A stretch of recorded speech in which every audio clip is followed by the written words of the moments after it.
আমরা অনেক সময় আমাদের মোবাইলের মধ্যে অনেক থার্ড পার্টি অ্যাপ ইনস্টল করে থাকি এবং আমাদের অজান্তেই অনেক সময় সেই সকল অ্যাপগুলোর মধ্যে জিমেলের অ্যাক্সেসও দিয়ে ফেলি এবং যখন দেখি যে এই অ্যাপটি আমাদের কোনো প্রয়োজন নয় তখন আমাদের মোবাইল থেকে সেই অ্যাপটিকে আনইনস্টল করে দিই, কিন্তু জিমেলের অ্যাক্সেসটা ডিলিট করতে আমরা ভুলে যাই এবং পরবর্তীকালে এই সকল থার্ড পার্টি অ্যাপগুলো আমাদের জিমেলের নানা তথ্য চুরি করে নিতে পারে। তো আপনারা চাইলেই কিন্তু এখন দেখে নিতে পারবেন আপনাদের জিমেলটা কোন কোন থার্ড পার্টি অ্যাপের মধ্যে অ্যাক্সেস দেওয়া ছিল এবং ওখান থেকে যে সকল থার্ড পার্টি অ্যাপের আপনাদের কোনো প্রয়োজন নেই সেই সকল অ্যাপগুলো থেকে আপনাদের এই জিমেল অ্যাক্সেসটা ডিলিট করতে পারবেন। তো এটা আপনারা কিভাবে করবেন চলুন তা দেখে নেওয়া যাক।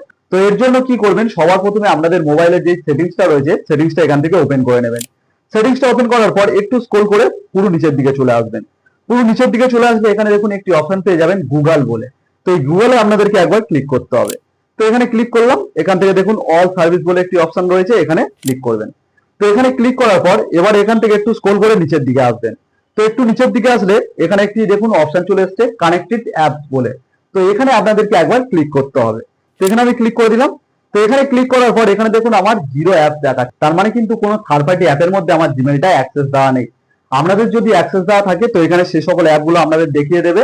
তো আপনারা কি করবেন, যে অ্যাপটা আপনাদের মোবাইলে হয়তো আগে ইনস্টল করেছিলেন এখন ইনস্টল নেই, বা যে সকল অ্যাপের মধ্যে দেখা যাচ্ছে যে জিমেলের কোনো প্রয়োজন নেই তার সত্ত্বেও পারমিশন দেওয়া রয়েছে, আপনারা সেই অ্যাপটার মধ্যে একবার ক্লিক করবেন এবং পারমিশনটাকে ওখান থেকে ডিলিট করে দেবেন।